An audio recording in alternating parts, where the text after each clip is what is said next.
Spécial débrief 30 matin. Bonjour chers téléspectateurs, nous sommes à notre 24e jour de ce programme de prière.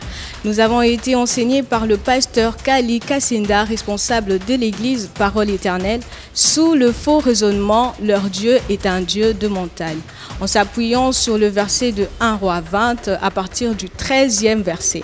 Le but de cette prédication est de renverser le faux raisonnement afin d'implémenter au peuple de Dieu ce qui suit. Premièrement, Dieu est le Dieu de toute la terre, c'est-à-dire que Dieu est chez lui partout, peu importe la situation dans laquelle tu te retrouves. Deuxièmement, Dieu est celui qui accompagne ses enfants même dans le feu. C'est le cas de Shadrach, Meshach et Abednego. Il est donc nécessaire de savoir que lorsque Dieu est ton Dieu, il n'y a aucun endroit où tu te retrouveras seul, car Dieu est le bon berger. Par là, nous voyons Psaume 23, le premier verset. « L'Éternel est mon berger, je ne manquerai de rien ». Voici donc en image l'extrait de son intervention. Écoutez, quand Dieu est avec toi, qu'est-ce qui peut te manquer encore? Lorsque Dieu est avec toi, tu as tout. J'ai toujours dit que quand Dieu est là, tout y est. Alléluia. Oh, alléluia.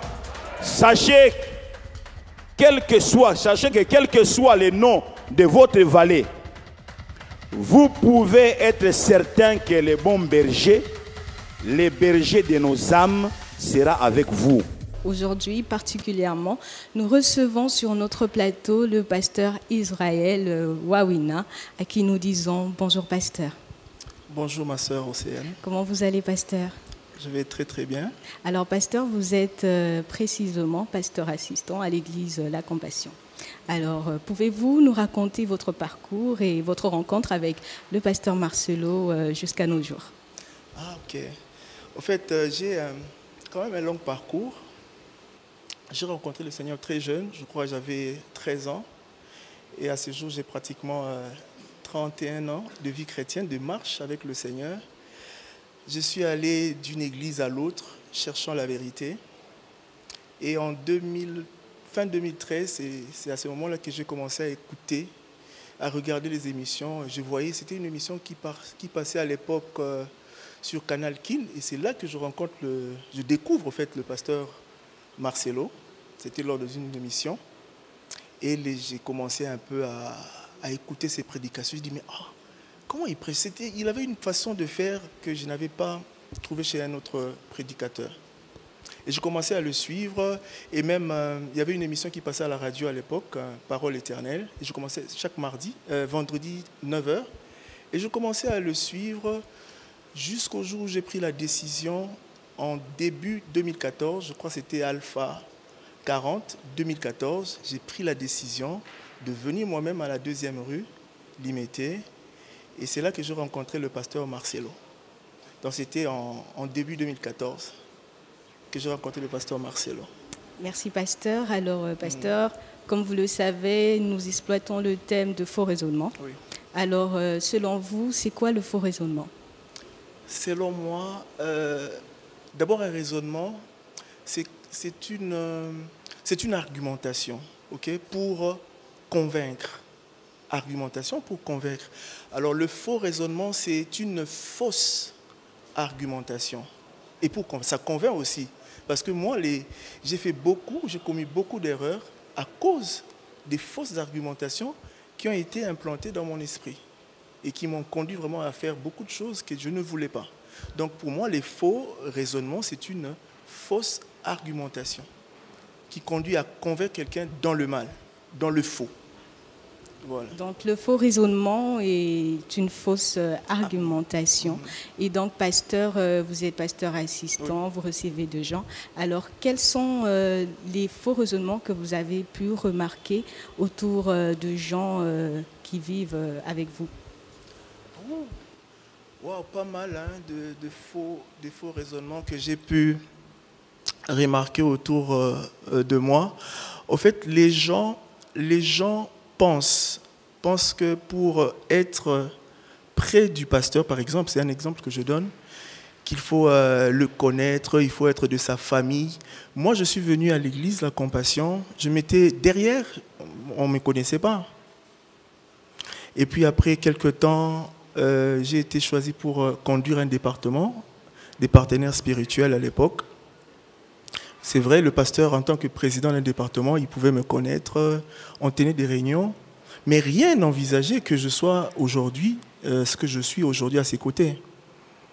Alors, les faux raisonnements, pour moi, autour des gens que je côtoie, penseraient que pour venir dans le cercle du pasteur Marcelo, serait que vous soyez quelqu'un qu'il connaissait, que vous soyez un membre de la famille, que vous soyez un grand prédicateur. Je ne suis pas un grand prédicateur. D'ailleurs, je ne prêche pas beaucoup à l'église. Je suis quelqu'un de très caché. Et je ne sais même pas qu'est-ce qui a poussé à l'homme de Dieu de me pointer. Donc, je pense que la grâce de Dieu suffit pour avancer dans le Seigneur. Et il faut que les gens vraiment effacent de leur esprit ces faux raisonnements-là qui conduiraient à dire que pour être près de quelqu'un, il faut être de sa famille, être de son village, être de son clan pour être à ses côtés. Moi, je n'étais rien, on ne me connaissait même pas, mais je suis là par la grâce de Dieu. Donc voilà un peu, c'est un des faux raisonnements que j'ai pu remarquer. Donc, pasteur, en fonction de ce faux raisonnement que vous avez pu nous dire, quel est le remède que vous pouvez proposer à cela? Oui, je partirai même de la Bible. Un jour, le roi David, il voulait faire revenir l'arche de l'Alliance en Israël. Et qu'est-ce qu'il a fait? Il prend des chars et des bœufs neufs. Il met l'arche dedans.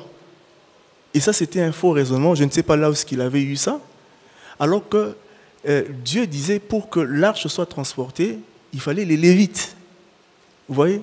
C'était un faux raisonnement que David avait eu. Et lorsqu'il transportait l'arche de l'Alliance, il y a eu un serviteur, Uza. Lorsque l'arche voulait pencher, Uza a voulu toucher l'arche, il était frappé directement par le Seigneur. Et c'était un faux raisonnement. Et lorsque David est entré en lui-même, dans la prière, il a eu cette illumination pour comprendre que l'arche de l'Alliance devait être soutenue ou tenue par les Lévites. Et lorsqu'il a fait ça, il n'y avait plus de morts. L'arche est rentrée jusqu'en Israël, calmement. Et je pense, à mon avis, pour vaincre le faux raisonnement, il faut prier à Dieu et recevoir l'illumination que donne le Saint-Esprit. Pour moi, l'arme la plus efficace pour vaincre le faux raisonnement, c'est la prière. C'est vraiment la prière. Et j'ai vu ça même dans mon parcours. Moi-même, j'ai eu à faire beaucoup de mauvais choix à cause, effectivement, de faux raisonnements. Tenez, pour moi, pour ma part, je me considérais comme un privilégié de Dieu. Je ne sais pas pourquoi. Je pensais que tout pouvait arriver à tout le monde, sauf à moi. Jusqu'au jour où Dieu m'a tout pris. Je travaillais à la banque, j'avais un bon travail, j'étais marié, j'avais ma famille, jusqu'à ce que Dieu m'a tout pris. C'était à l'espace de 2 ans. Mon mariage a commencé à battre de l'aile, je n'avais plus d'emploi, rien. J'étais loin de ma fille. Et là, c'est là que j'ai compris que j'avais un faux raisonnement. Que je n'étais pas un privilégié de Dieu. La Bible dit, Dieu ne fait exception de personne. Et c'est là que j'ai commencé à découvrir le véritable Dieu. C'est dans la prière que le Seigneur a commencé à m'expliquer des choses. Et ça fait vraiment partir de moi, de mon esprit, ce faux raisonnement-là. Donc la prière, dans le sens d'illumination, que le Saint-Esprit illumine notre esprit. Et ça chasse vraiment ces faux raisonnements. Et on reçoit par le fait même le caractère de Christ. Romains 12:2. Est-ce que je peux... j'y suis. La Bible dit ceci.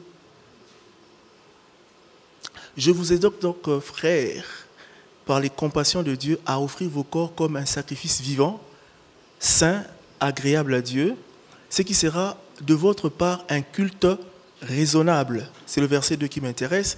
Ne vous conformez pas au siècle présent, mais soyez transformés par le renouvellement de l'intelligence. On le reçoit par la prière, par l'illumination que donne le Saint-Esprit, le renouvellement de l'intelligence, afin que vous discerniez quelle est la volonté de Dieu, vous voyez, ce qui est bon, agréable et parfait.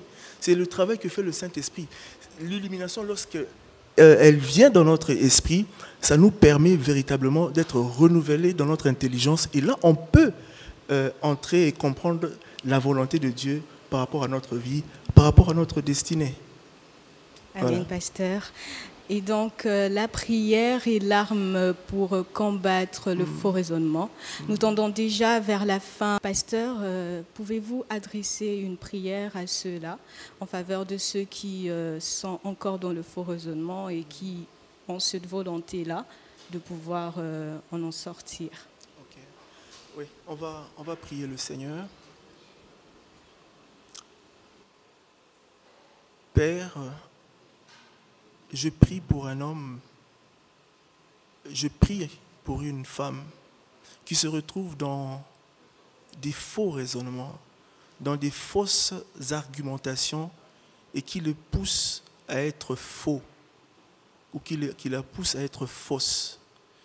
Et Seigneur, je prie que tu illumines leurs yeux, que tu illumines, Seigneur, leur intelligence, afin qu'ils arrivent par l'Esprit du Seigneur à recevoir le renouvellement de l'intelligence. Seigneur, aide mon frère, aide ma sœur à reconnaître, Seigneur, par le travail du Saint-Esprit, ce qui était destiné pour sa vie. Je refuse, comme David qui a été conduit dans un faux raisonnement, que Père éternel, chacun de nous, mon frère et ma sœur, puissent entrer dans le renouvellement de son intelligence au moyen de la prière. Ô Père éternel, équipe un homme, équipe une femme. Donne, Seigneur, à un homme, donne à une femme de trouver de la joie dans la prière, dans l'intimité, à te chercher afin de recevoir, Seigneur, ta volonté et d'entrer dans ce que tu as prévu pour lui. Seigneur, bénis mon frère afin que, Seigneur, les fausses argumentations ne soient plus leur partage au nom puissant de Jésus. Je viens détruire, Seigneur, des forteresses. Je viens détruire, Seigneur, le faux qui peut encore subsister dans l'intelligence, dans l'esprit d'un homme. Après avoir suivi de tels messages, aujourd'hui nous sommes à notre 24e matin. Seigneur, je prie qu'un faux raisonnement quitte la vie d'un homme, quitte la vie d'une femme pour la gloire du nom de Jésus. Père, donne des argumentations vraies afin qu'un homme puisse marcher dans la volonté de Dieu, afin qu'une femme puisse marcher et entrer dans la destinée que le Seigneur a prévue pour lui, qu'il a prévue pour elle, pour la gloire du nom de Jésus. J'ai ainsi prié. Amen. Amen, merci pasteur. Nous sommes à la fin de ce spécial débrief 30 matin.